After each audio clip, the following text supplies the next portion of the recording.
Сәлем барлықтарыңызға. Біздің 9 айдағы видеомызды тамашалаңыздар. 9 айлық бала аяғымен тұруға тырысуын тоқтатпайды. Бұл сенімді түрде орнынан көтеріліп, тіреуішке тұра алады. Диван, төсек, балалар керуеті, тас сол сияқты барлығын жағалап жүреді. Еңбектеу кезінде бұрылып кері бағытқа қарай еңбектеп бара алады. Өздігінен отырып, жатып, тұратын болады. Бізде айқын осылай диванға мінем дейді, өзі отырып алады, бізді қорқытады. Құттай кетіп қалсам болды, барлық жерге шығып кетеді. Алақай десек осылай мәз болып қолын соғады, осылай ойнатамыз. Сонымен қатар бұл кезде балалар көзі түскен барлық нәрселерге жетуге тырысады. Оларға қолы жетпесе шыңғырып наразылығын білдіреді.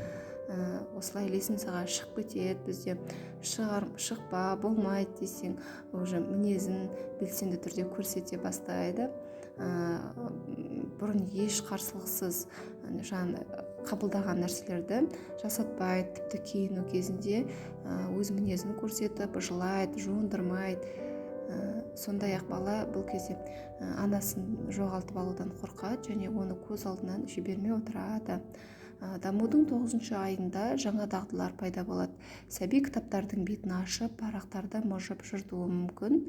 Бұл кезде балаға пластилин берсеңіз болады, бірақ ол оны жеп қоймас үшін мұқият қарап отырғаныңыз жөн. Пластилин мыжысы баланың қолы қатайып, ол ұсақ моторикасын дамытады. Сонымен қатар бұл балаларға пластилинмен ойнаған қатты ұнайтынын ұмытпаңыз. Сәбидің сөздік қоры көбейеді, балалар ересектер көрсеткен барлық заттарды атауын жылдам есте сақтайды.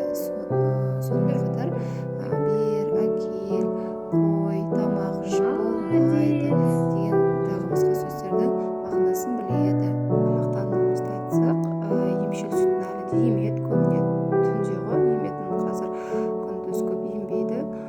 Осылай тамақтарда қолына ұстатып қоямын, банан, тағы басқа сияқты. Өзі кезек-кезек аузына салып жей береді. Аузында 8 тісі бар, тістеп жайлап өзі жейді. 9 айында жетістіктеріміз осындай. Келесі айға дейін сау